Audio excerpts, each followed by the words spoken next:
수요 저녁 예배 시간마다 출애굽의 여정이라고 하여서 이스라엘 백성들이 애굽 땅에서 해방되어져 나와서 가나안 땅까지 들어가는 그 과정들을 그 성지 순례 코스를 통하여 이스라엘 백성들이 걸어갔던 그 여정들을 사진과 또 그때 그들에게 있었던 사건과 그 말씀들을 우리가 함께 수요일 저녁마다 나누었습니다. 오늘이 그 마지막 시간인데요. 한 몇 주간, 한 2달 정도 쉬었다가 이제 가을철에 이제 가나안 정복의 여정이라고 해서 한번 가나안 땅에 대하여서 하반기에 하려고 하고요. 오늘은 그 출애굽의 여정 마지막 시간입니다. 느보산 비스가 언덕에서 있었던 일, 모세의 그 마지막 최후의 모습을 바로 신명기 34장은 기록하고 있습니다. 느보산이라고 하는 것은 보다 큰 개념입니다. 신의 산이라고 하는 것처럼 신의 그 광야에 있는 산이기 때문에 신의 산이라고 흔히 이야기하고, 그 중에서 호렙산 떨기나무에서 하나님께서 모세를 만나주시고 또 호렙으로 그를 부르시고 라고 하는 장면이 나옵니다. 같은 산인데 신의 산이 보다 더 큰 개념이라고 하면 호렙산은 더 작은 개념입니다. 이 느보산과 비스가 산도 마찬가지입니다. 느보산이라고 하면은 더 큰 개념, 우리로 말하면 설악산, 이래서 산에 봉우리가 여러 개 있잖아요. 그 중에 비스가라고 하는 것은 그 느보산의 한 봉우리를 이야기합니다. 그곳에서 이제 하나님이 모세에게 가나안 온 땅을 보여주시고 그 사역을 마치게 되고, 그가 그곳에서 이제 임종을 맞이하게 되어졌던 그 장면을 신명기 34장은 기록하고 있습니다. 이 출애굽기를 읽으면서 여러 가지 논쟁이 되어지는 장면이 있습니다. 그 출애굽 연대에 대한 여러 가지 설이 있고 출애굽 경로에 대한 여러 가지 또 주장들이 있습니다. 그런데 보편 교회에서, 정통 교회에서 받아들이는 그 주장에 의하면은 바로 이 출애굽의 연대는 지금으로부터 한 3,400여 년 전에 있었던 사건으로 봅니다. 그 연대를 특정하여 분명하게 우리가 알 수는 없는데 열왕기상 그 6장에 보면은 바로 솔로몬이 성전을 건축하는 장면이 나옵니다. 그때 바로 그 연대가 언제인가라고 하는 것이 나오는데, 바로 이집트 땅에서 그 백성들이 나온 지 480년 만에 예루살렘에 그들이 하나님을 예배하는 성전을 세우리라. 그 전까지는 하나님의 그 언약궤가 성막 안에 있었지요. 그런데 그때 이제 성전을 건축하였다라고 하는 기록이 나옵니다. 솔로몬의 때는 역사가 기록된 이후고, 그 이후부터는 열왕기 상하, 역대 상하, 그 분명한 역사의 기록들이 남겨져 있으니까 연대를 추정해 볼 수 있습니다. 그때로부터 바로 480년을 거슬러 올라가면은 바로 BC 1440년대가 되어진다라고 하는 거죠. 그래서 여러 주장들은 있는데 일반적으로 BC 1446년 출애굽한 것으로 봅니다. 이집트의 왕조를 쭉 거슬러 보면은 바로 우리가 이집트라고 하지만 성경에는 애굽이라고 이야기하지만 여러 왕조가 있었고, 성경에 보면 바로라고 이야기하는데 그 바로는 왕을 가르치는 말입니다. 그래서 여러 왕, 사실은 파라오를 가르치는 한자 표현이 바로인 겁니다. 그 제2중간기 중간 왕조와 신왕조 사이에 히속스가, 북쪽에 있던 셈족 계통의 힉소스족이 애굽에 내려가서 그들을 점령했던 적이 있는데, 그때를 아마 요셉이 총리가 되어졌던 기간으로 봅니다. 그리고 1550년부터 1100년, BC 1500년부터 1100년까지를 신왕조라고 이야기했는데, 그때 이스라엘 백성들이 이제 왕조가 바뀌게 되어졌습니다. 요셉을 모르는 왕이 들어섰다라고 하는 게 이 왕조가 바뀌었던 것을 이야기하죠. 전 왕조에서 그렇게 인정받고 고위직에 있었던 요셉에 대하여 오히려 배척하는 왕이 들어서게 되어지고, 그의 동족이었던 이스라엘 백성들을 향하여서 위협감을 가지고 그들을 학대하는 정책들을 하게 되죠. 그때 출애굽의 역사가 있었던 것들로 봅니다. 대략 그 신왕조의 그 왕조 성경에 기록된 사람들을 보면 물론 그 람세스 2세 때로 보이는 사람도 있고 아멘호텝 2세 때로 보는 사람들도 있습니다. 일반적으로 정통적인 신학자들은 아멘호텝 2세 때 출애굽의 역사가 일어났다. 역사의 과정은 연대도 맞고요. 거기에 보면 투투모스 1세라고 하는 이가 바로 이스라엘 백성들 히브리 족속들을 학대하고 그리고 그 남자아이들을 죽이는 일들을 행하였을 때 왕으로 봅니다. 그에게 공주가 있었고 그가 하셉수스라고 하는 그 공주가 나중에 여왕이 되어져서 잠시 통치하던 기간이 있었을 것으로 봅니다. 그때 투투모스 2세가 왕이 되어지고 그가 사실은 이복 그 형제였는데 남매였는데 두 사람이 결혼하지요. 그리고 투투모세 2세가 금방 죽게 되었다라고 하는 겁니다. 그래서 하셉수스가 상당 기간 동안 섭정하는 기간이 있었고 투투모세 그 3세가 왕이 되어집니다. 그래서 보통 역사가들이 해석하기를 바로 이 투투모세 3세랑 모세가 권력 투쟁이 있었을 것이다. 아마 사촌지간 정도로 보게 되어지죠. 투투모스 2세가 그 하셉수스랑 결혼하여서 아이를 얻지 못하고 다른 여인을 통하여서 아이를 얻었는데 그가 투투모세 3세로 보는 거죠. 그가 왕이 되어졌을 때 이제 이 여왕의 그 양자였던 모세가 정치적인 라이벌이 되어지고 권력 투쟁에서 모세가 치명적인 실수를 범하면서 쫓겨나게 된 것으로 봅니다. 히브리 족속들을 돕고 그 살인 사건에 가담하게 되어지고 그래서 도망자가 되어져서 40년 동안 미디안 광야로 도망가서 숨어 지냈던 것 아닙니까? 그리고 실제로 투투모세 3세가 재위 기간이 40년입니다. 그가 죽은 다음에 40년이 지나고 그가 죽은 다음에 새로운 왕이 들어서게 되어지죠. 그때 모세가 다시금 애굽으로 돌아왔던 것들로 보게 됩니다. 그리고 아멘호텝 2세라고 하는 이가 역사적 기록에 보면은 그때 많은 그 재앙이 일어나고 기근과 반란이 일어나고 그래서 파라오 중에서 신왕조 왕들 가운데서 가장 약하고 또 문제가 많았던 시기가 그때로 봅니다. 그때 10가지 재앙이 일어나고 바로 히브리 족속들이 일어나서 출애굽하게 되어지고 그 자신도 그때 죽게 되어졌던 것 아닙니까? 그리고 실제로 이 아멘호텝 2세의 아들이었던 그의 후계자가 되어졌던 투투모세 4세가 있습니다. 그런데 그는 장자가 아니었다라고 기록하고 있죠. 왕의 장자가 아니었는데 우연한 어떤 사건에 있어 장자가 죽고 그가 대신하여서 왕이 된 기록이 나오는 겁니다. 그래서 출애굽에 보면은 장자의 재앙이 있었고 바로의 아들도 죽어서 그가 통곡하면서 결국 이스라엘 백성들을 내어 보내게 되었던 그 이야기가 나오지 않습니까? 그래서 이런 역사적인 기록이 바로 이때로 추정하게 되는 거죠. 지금으로 보면은 3400년 경이다. 물론 다른 주장을 하는 사람들도 있습니다. 근데 신학자들이 이런 연대를 계산하고 과거에 그 애굽의 여러 가지 토판 문서들을 보면서 그것들이 동일한 것들을 보면서 이때가 아닌가라고 생각하는 거죠.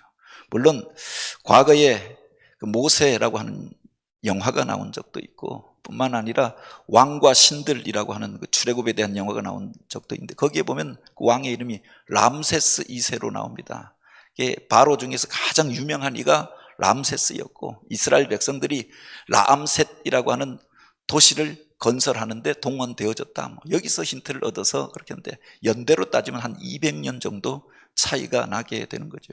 또 그렇게 주장하는 사람들도 있습니다. 그런데 보편적인 신학계에서 받아들이는 그 주장으로 바로 이 출애굽의 여정을 우리가 한번 살펴보았다라고 하는 거고요.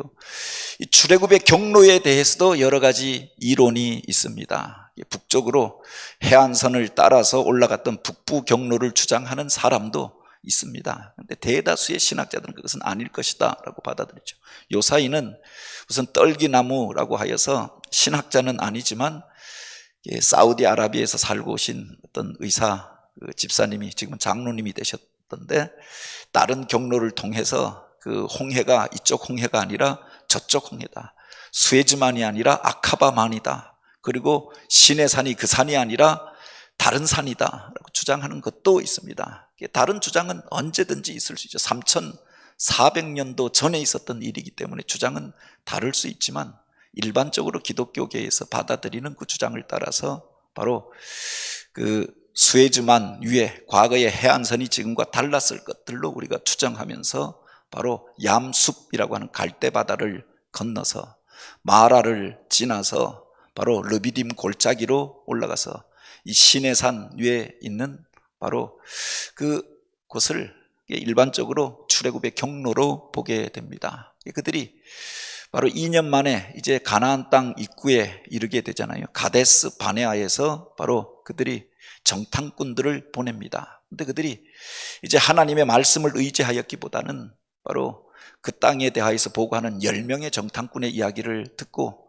더 이상 위를 향하여 올라가지 말라고 그 광야로 다시금 내려오게 되어졌던 것 아닙니까? 네베부 그 광야와 그 밑에 바란 광야에서 38년을 지낸 이후에 이제 그 아론이 죽고 그들이 그 이전에 출애굽한 세대가 다 죽은 다음에 다시금 가나안 땅을 향하여 올라갈 마음을 겪게 되지요. 근데 바로 가나안 땅을 향해서 올라갔던 것이 아니라 올라가다가 호르마에서 전쟁을 겪게 됩니다. 그래서 그 백성들이 이제 가나안 땅으로 바로 올라가지 못하고 돌아서 그 모압과 암몬 족속이 있는 요단 동편의 땅을 돌아서 가게 되는데 바로 그때 갔던 경로를 대략 추정할 때 이렇게 삐뚤삐뚤하게 가게 되었던 겁니다. 가다가 에돔 족속이 막아서니까 남쪽으로 내려서 에돔 족속이 살고 있는 땅을 피하여서 올라갑니다. 그리고 이제 모함 족속을 만나서 모압 왕에게 그 길을 내어달라고 하니까 그들이 또 그 길을 내어주지 않으니까 모압 족속이 사는 곳을 피하여서 또 동쪽으로 돌아서 모압 산지길로 돌아가게 됩니다. 이게 바로 이 모압과 그 아모리 족속의 그 사이에 보면은 아르논 강이라고 하는 게, 강은 큰 강이 아닌데 골짜기가, 깊은 골짜기가 있습니다. 근데 그 골짜기를 지나서 이제 그들이 아모리 족속을 격파하고, 그들과는 아마 종족적으로 보아도 멀고 그들이 먼저 싸움을 걸어왔기 때문에 그들과 전쟁을 벌이면서 이제 아모리 족속의 땅을 차지하게 되지요. 그리고 모압 평지에 거하게 되었던 겁니다. 지난주에 그 모압 평지에서 있었던 일들을 기록합니다. 그 백성이 아모리 족속을 치고 그 시온 왕 옥과 또 그 당시에 강대하던 왕들을 무찌르고 바로 그 땅을 차지하였다라고 하는 이야기를 듣고 모압 왕이 두려워하고 번민하게 되잖아요. 그리고 그 이후에 그들이 이제 그 여인들을 통하여서 그들을 유혹하여서 회유하여서 광야 가운데서 이스라엘 백성들이 바로 우상 숭배의 죄악 가운데 빠지고 음행하는 죄를 범하게 됩니다. 그 일이 그들 가운데서 전염병으로 번져가면서 하나님의 진노를 사서 전염병을 앓는 일들이 있었고, 그때 하나님께서 비느하스라고 하는 사람에게 바로 뜨거운 마음을 주셔서 그가 범죄하는 이들을 창으로 찔러 죽이고 죄에 대한 하나님의 마음을 그렇게 표현합니다. 하나님께서 그를 축복하시고 그 전염병을 그치게 하여 주었다. 그리고 그 모압 평지에서 이제 두 번째 인구 조사를 하게 되었던 거죠. 여기가 바로 모압 평지 이스라엘 백성들이 머물렀던, 가나안 땅에 들어가기 전에 마지막으로 머물렀던 시딤이라고 하는 곳입니다. 사해 바다가 있고 위쪽으로 갈릴리 호수에서 사해 바다까지 바로 요단강이 쭉 이어지고 그 동편 땅에 평지가 있는데 그 평지를 가리켜 모압 평지라고 이야기합니다. 이스라엘 백성들이 이 평지에 머물게 되어졌다.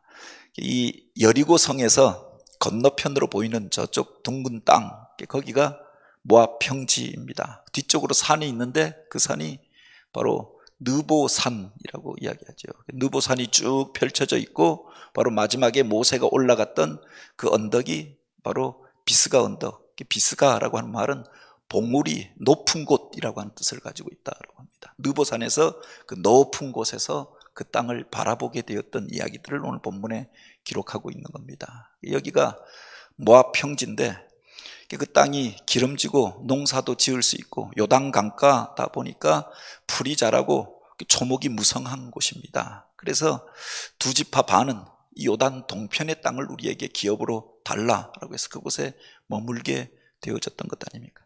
이 모압 평지에서 그들이 인구 조사를 하고 대오를 정비하고 이제 가나안 땅을 향하여 나아갈 준비를 하게 되었던 거죠. 근데 그곳에서 불행한 사건들을 겪게 됩니다. 이제 모세가 모압 평지에 있는 느보 산에 올라가서 보면은 여리고에 있는 맞은편 땅입니다. 그 비스가 산 꼭대기에서 바로 길앗 온 땅을 그렇게 하나님께서 보여주셨다고 하는 겁니다. 하나님께서 그를 그 언덕에 세우시고 건너편 땅 중간에 요단강이 있고 요단강을 건너가면 바로 가나안 땅이 있는 겁니다. 그곳에서 하나님께서 북쪽으로 길르앗의 단을 보여주시고 또한 납달리와 에브라임과 므낫세 땅과 서해 온 땅, 유다의 온 땅을 보여주시고 뿐만 아니라 남쪽의 네겝과 종려나무 성읍 여리고를 그에게 보여주셨다.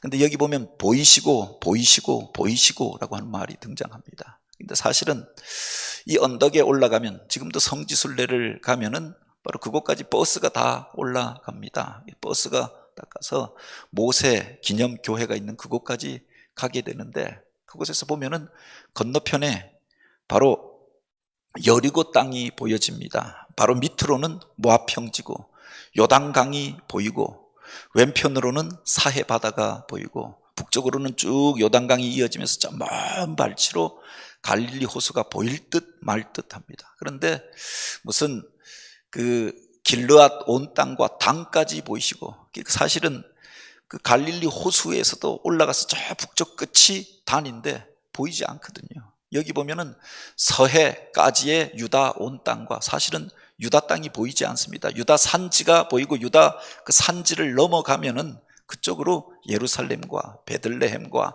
헤브론이 있고 그곳에서 쭉 언덕을 내려가면서 그 건너편에 서해라고 하는 게 지중해를 말하죠. 지중해가 있는데 그 바다가 보이지 않습니다. 앞쪽에 마치 그 산악이 쭉 에브라임 산지와 그 유다 산지가 가로놓여져 있어서 그곳까지밖에 보이지 않는 겁니다. 그런데 하나님께서 그것을 그에게 보이시고 보이시고 남쪽에 소알까지 보이시고 이 소알이라고 하는 것은 사해 남쪽에 있는 동네이거든요. 근데 그곳까지 보여주셨다라고 하는 겁니다. 아무리 올라가서 눈이 좋은 사람도 날이 맑은 날도 단에서 소알까지 그 지중해까지 볼 수는 없는 겁니다. 그래서 보여주셨다고 하는 게 무엇인가? 하나님께서 비전의 눈을 열어서 그것을 보여주셨다라고 하는 거죠. 산 너머의 것들까지 가나안 온 땅을 보여주시면서 내가 지금까지 그렇게 사모하던 그 땅을 그가 마음으로 보게 하여 주시고 또한 지금까지 헛된 삶을 살았던 것이 아니라라고 하는 것을 알게 하여 주셨던 것으로 모세에게 하나님께서 마지막으로 베푸셨던 그 은혜 그리고 그가 그곳에서 감격에 차서 그 땅을 바라보았던 일들을 오늘 본문에 기록하고 있는 겁니다. 그런데 그 뒤에 보면 안타까운 것이 그러나 하나님께서 그에게 그렇게 말씀하십니다. 그러나 내가 그 땅에 들어가지는 못하리라. 과거에 아브라함과 이삭과 야곱에게 주리라고 맹세한 이 땅을 내가 그 이스라엘 자손에게 주리라라고 약속하십니다. 그가 지금까지 그 일을 위하여서 지금까지 달려왔잖아요. 평생을 헌신하면서 불평하는 무리들을 다독이면서 하나님께서 그 땅을 우리에게 주리라라고 그들을 향하여서 권면하면서 거친 광야길을 지나고 그곳까지 이르게 되어졌습니다. 그런데 내가 내게 이것은 보여는 주겠으나 내가 그리로 건너가지는 못하리라라고 말씀하셨던 거죠. 그곳에서 인생의 한계를 우리가 보게 되지 않습니까? 모세가 위대한 종이었고 하나님의 말씀에 순종하였고 하나님 앞에 귀히 모세와 같은 자가 그 이후에 일어나지 못하였다라고 하였습니다. 실제로 지금도 이스라엘 백성들이 율법서로 받아들이는 창세기, 출애굽기, 레위기, 민수기, 신명기 이 5권의 책은 모세 오경이라고 이야기합니다. 3400년 전에 모세를 통하여서 바로 이 책이 기록돼요. 창세기의 역사가 기록되어지고 이스라엘의 역사가 기록되어지고 인류의 역사가 기록되어졌습니다. 뿐만 아니라 그를 통하여서 단지 그는 역사가나 문필가만이 아니라 성전에 대한, 그래서 하나님이 성막을 짓는 문양을 보여주시고 알게 하여 주셔서 그가 세심하게 성막을 짓게 하고 또 하나님을 제사하고 예배하는 법을 만들어서 하나님 앞에 우리가 어떻게 예배할 것인가, 그것을 가르쳤던 사람이 모세입니다.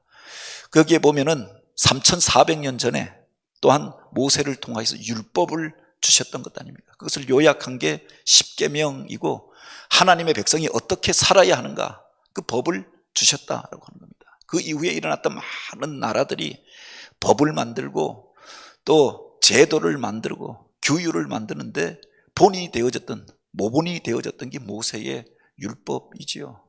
우리나라로 따지면은 그저 이름만 남겨져 있는 신화 속의 시대, 그게 바로 당군 시대 아닙니까? 그때 살았던 사람이 모세입니다. 그리고 한참 지나서 600년경 우리나라의 그 AD 600년경에 신라의 그 지증왕 때, 법흥왕 때 제도와 율례를 선포하고, 그것도 아주 조잡한 것들이 아닙니까? 그런데 이미 3400년 전에 모세를 통해서 바로 이런 법이 우리에게 주어지고 제사, 제도가 전해졌다라고 하는 거죠. 그와 같이 위대한 자가 없지 않아요. 하나님의 얼굴을 대면하여 보았던 자고 하나님의 말씀을 받아서 백성에게 전하였던 이고 율법을 만들고 제사, 제도를 만들고 절기와 이스라엘의 모든 전통을 만들었던 이가 바로 모세였습니다. 그 이후에 모세와 같은 선지자가 일어나지 아니하였다라고 했는데 하나님께서 그의 한계를 분명하게 보여주셨던 거죠. 여기까지다. 그 땅에 대하여 보여만 주시고 건너가지 못하게 하셨던 거죠. 물론 모세가 가지는 허물도 있었습니다. 그 이전에 그가 무리바 샘에서 마치 자기가 물을 내는 것처럼 말하였던 것, 진노하면서 하나님이 시킨 말씀대로 순종하지 아니하고 자기 방법대로 행하며 화를 냈던 것, 그것으로 인하여 하나님께서 너와 아론이 그 땅에 들어가지 못하리라 말씀을 주셨던 적이 있습니다. 그가 무슨 죄를 범하여서 하나님께서 못 들어가게 하신 것이 아니라 한계를 정해 주셨던 거죠. 우리 인생이 한 사람이 아무리 위대하다고 하여서 그 모든 것들을 다 할 수 있는 게 아니다라고 하는 겁니다. 출애굽도 하고 제도도 만들고 뿐만 아니라 제사도 가르치고 하나님의 말씀도 전하고 뿐만 아니라 가나안 땅도 정복하고, 그러면 그가 그야말로 신이 되고 이스라엘 백성들이 그를 숭배하지 않겠습니까? 그러니 하나님께서 그의 한계를 거기까지로 정하여 두셨던 거죠.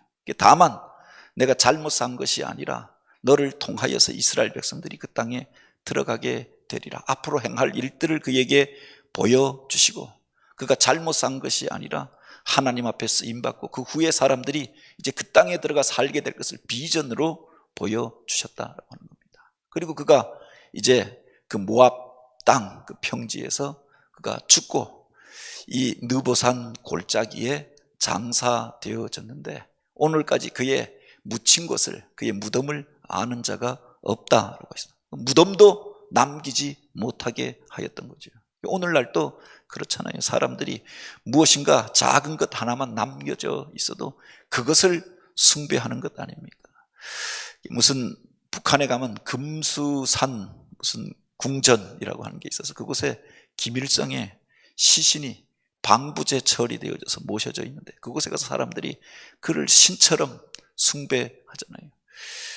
소련의, 러시아의 붉은 광장에 모스크바에 가면은 레닌의 시신이 모셔져 있다라고 이야기하지요.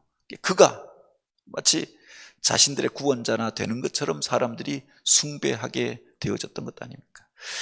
수천 년이 지났지만 석가에 그가 죽은 다음에 화장하여서 사리가 나왔는데 그 사리를 바로 동양에 있는 각 나라들이 그 뼈 조각들을 가져다가 사리탑을 모아놓고 그것이 영험한 능력이 있는 것처럼 그 앞에 가서 절하고 숭배하잖아요.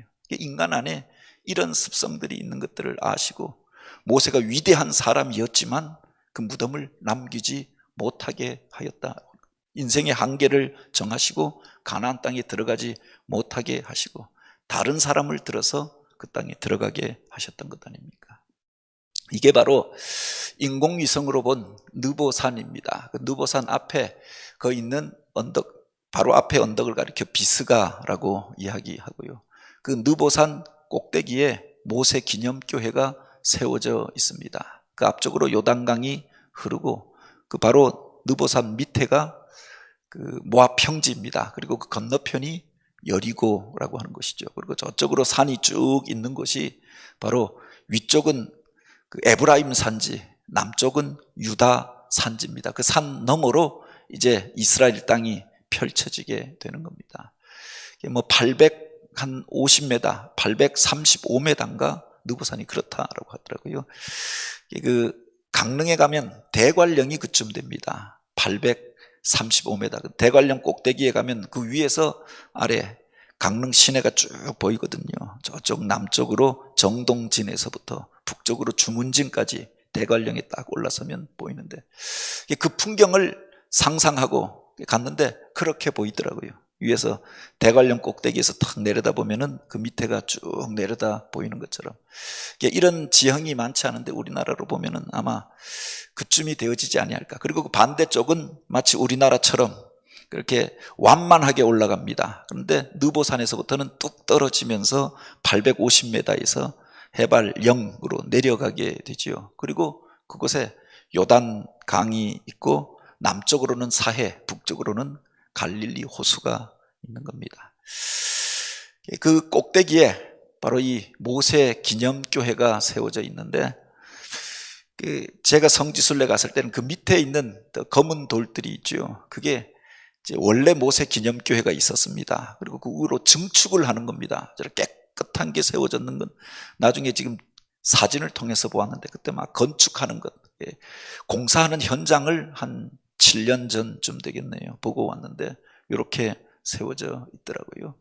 그리고 그 뒤편에 가면 이 모세 기념교회 뒤편으로 가면은 바로 이와 같이 그 건너편에 그러니까 서편이죠. 서편으로 남쪽에 보이는 저기 바다가 사해 바다입니다. 그리고 중간으로 요단강이 흐르고 건너편으로 바로 여리고가 보이죠. 그쪽으로 산들이 쭉 있는데 그게 바로 남쪽으로는 유다 산지, 북쪽으로는 그렇게 에브라임 산지가 되어지는 겁니다. 그리고 꼭대기에 방향을 딱 표시해 놓고 여기서 보면은 금을 거는데 이쪽이 베델이고 이쪽이 예루살렘이고 여기가 여리고고 이쪽으로 가면 헤브론이고 표시가 쭉 되어져 있는 그 판이 그 모세 기념교회 뒤에 그 비스가 언덕에 이렇게 세워져 있습니다. 그곳에서 모세가 이제 인생의 최후를 맞이하게 되지요. 120세에 40년을 애굽의 왕자로 살다가 그 권력 투쟁에 밀리고 또 쫓기는 자가 되어져서 40년 동안 미디안 땅에 와서 바로 그가 훈련받고 연단받는 광야의 40년을 보내게 됩니다. 그리고 하나님의 부름을 받고 80세에 애굽으로 내려가잖아요. 그 백성을 이끌고 나와서 40년 광야를 지난 이후에 바로 이 느보산에서 바로 그가 인생의 황혼을 맞이하게 됩니다. 그 모세 기념교회 그 뒤에 보면은 이 모세의 노뱀 십자가가 이렇게 세워져 있습니다. 여리고 땅이 바라보이는 그곳, 모세가 이곳에서 그 땅을 바라보았을 것이다. 그 모세를 통하여서도 가장 상징적인 사건이 노뱀 사건이 아닙니까? 노뱀을 형상화한 십자가가 그곳에 세워져 있고 바로 그곳에서 모세가 바로 이 가나안 땅을 보았던 것이 아닐까. 그 밑에 보면 모세를 추모하는 그런 글이 남겨져 있죠. 백성들이 그곳에서 모세가 죽은 이후에 바로 30일 동안 애곡하면서 장사를 지내고 그리고 이제 세일을 향하여 그 가나안 땅을 향하여서 나아가게 된 일들을 기록합니다. 그런데 모세가 마지막으로 하였던 게 무엇이냐? 물론 하나님께서 그 땅을 보여주셨지만 그 전에 바로 이 신명기의 역사를 기록하게 하였던 겁니다. 모압 평지에서 그가 이스라엘 백성들에게 그 모압 평지에 이르렀던 백성들은 출애굽한 세대가 아니라 광야에서 태어났던 사람들이 아닙니까? 하나님이 행하셨던 일들을 그들에게 가르치고 설교합니다. 그래서 세 편의 설교가 신명기에 기록되어져 있고, 광야 가운데서 하나님이 주셨던 그 율법을 그곳에 다시금 기록하여서 그들에게 가르칩니다. 그리고 이제 그가 여호수아에게 안수하여서 그를 자기의 후계자로 세우잖아요. 그가 안수할 때 지혜의 영이 충만하여서 그가 이제 백성들 앞에 지도자로 세워지게 되고, 백성들이 이제 모세가 그를 안수하고 세웠기에 이제 모세의 명령을 따랐던 것처럼 여호수아의 명령을 그렇게 따르고 순종하게 되었다. 여호수아가 이제 지도자가 되어져서 그 백성들을 향하여서 바로 명령함에 그들이 요단강을 건너서 가나안 땅을 향해서 들어가게 되었던 것 아닙니까? 아마 사람들이 걱정하였을 것입니다. 그래서 여호수아 1장에 보면 여호수아 자신도 두려워하였음을 알 수가 있죠. 너는 두려워하지 말라. 그렇게 그를 향하여서 반복하여서 그 말씀을 하고 있지 않습니까?